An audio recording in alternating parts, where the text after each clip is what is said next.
All right, guess what, boys? Asher and I are out here taking a walk, and this is the second time I'm recording this video.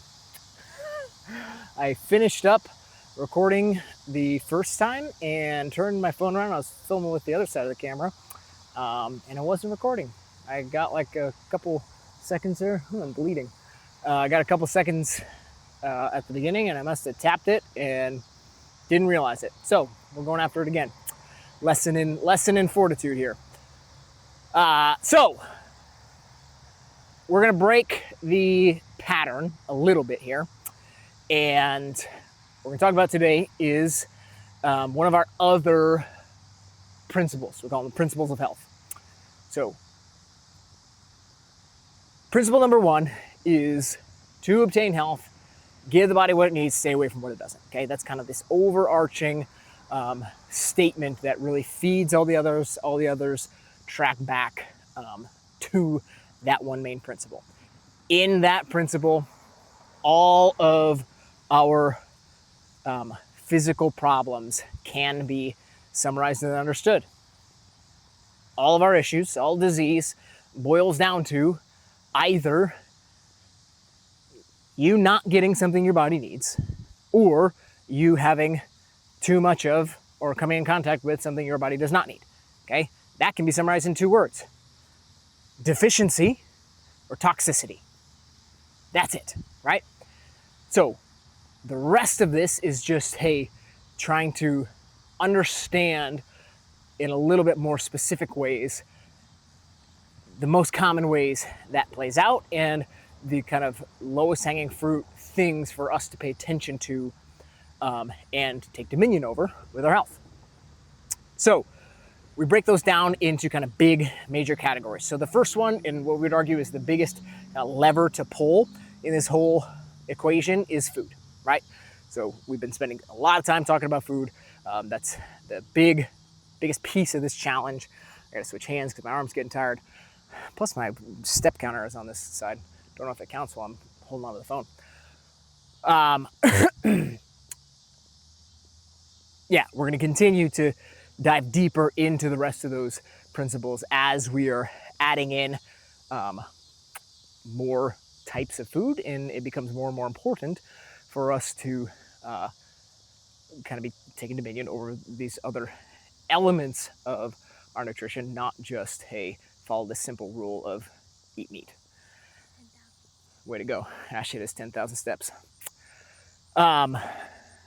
So the other categories are movement. We just summarize as rest. That includes sleep. That includes kind of our balance of work and recreation. What we would call the mind. So that is your emotions, your relationships, things that are happening cognitively. And the last one is we just call toxins. Okay, that's primarily the, hey, this is the stuff to avoid, the stuff your body doesn't need. So look at this sky right here. It's a nice color. So as we go through the rest of this challenge, we're going to start to kind of scratch the surface of some of these other topics as well. But the movement one is pertinent because it's a piece of this challenge. Okay, so the first movement principle is the human body needs to move in order to survive and thrive. So does that include exercise? Absolutely. Is exercise the exhaustive extent of the movement principle? By no means. Okay. Do we need to exercise? Yes, we do. It is a modern necessity, I would argue. Our lives are not challenging enough for us not to train and push our bodies in that way. And that little piece of our day is also not the only movement our body needs. We need to live a lifestyle, yes, that includes these big doses of training, partially for their benefits physically in and of themselves, partially, I would argue, because they really are fun and it really is a great way for us to pursue excellence with the physical capabilities that God has given us. It's a fun way to kind of push the limits and push the boundaries of kind of the human experience and what we're able to figure out. Hey, the body can do these things. To find out that some of us have absolutely remarkable gifts in this area. And yeah, that's just a cool thing that we get to do in these human bodies that we've been given, okay? But possibly just as big as the exercise component is understanding that your body thrives when it is in motion, okay? Stillness, the sedentary lifestyle, is something your body does not thrive in that environment. So when the modern life can commonly look like a prone position for roughly 8 hours every night, getting up and taking a few steps on your way out to your seated vehicle position, as I walk by all these cars, to take a few steps into your nice ergonomic office chair that you sit in all day, to take a few potty breaks and water breaks throughout the day, then to make your way back to your motorized chair, to make it a few steps back to your relaxing chair in your living room, okay, to then make it a few more steps back to your prone position to sleep in, okay.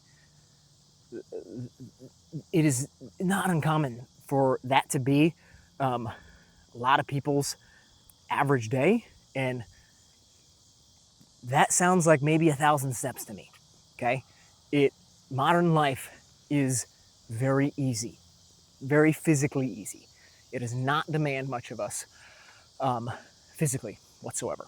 So because of that, yes, we need specific bouts of challenge through exercise and training, but we also need to fight that sedentary lifestyle and get movement in, because gosh, now I'm remembering all the things I said the first time I filmed this. We live with these unique modern problems, okay? What I was saying is, as I'm walking by all these houses, every single one of these houses was built within the last 100 years, okay? If we look over the course of the 6,000-ish years of human history, this lifestyle that we currently live is a tiny little blip on the map, on the timeline of human history. Most of human history, the human body has had to do much more physical labor in order to sustain life, okay?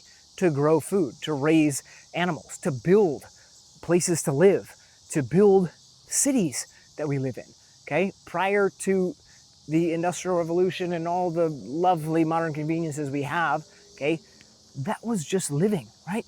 The fact that you walked anywhere you wanted to go, okay? We live in such a modern, unique time in the, within the context of all of humanity, all of human life, that we really do have these modern problems. A big one being how still our life can be. So that's why a piece of this challenge is not just the exercise. That's important, but that's why the steps are a part of the challenge.